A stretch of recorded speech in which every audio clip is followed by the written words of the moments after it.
And the next step we are going to do is edit system registration. These are preliminaries. So if you come here and type system registration, it's going to take you to the registration window. This is very important. The name of your institution shows in the reports that are generated. That is one. Second thing is the name of your vice chancellor shows in some of the reports.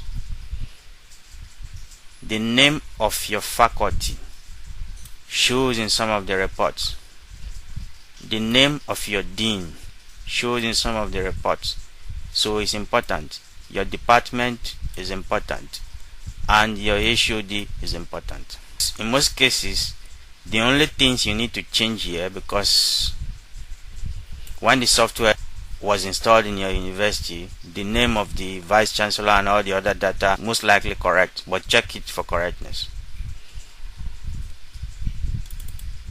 The main areas where you are going to change is the faculty. So if your faculty is engineering, you will now type engineering, and you will type the name of the dean. If it's a doctor, change to doctor. If it's a mister, change to mister. Put the title here. Type the surname in capital letters and the other names in small letters. If you are not sure, please consult the document. Make sure you are typing the correct thing.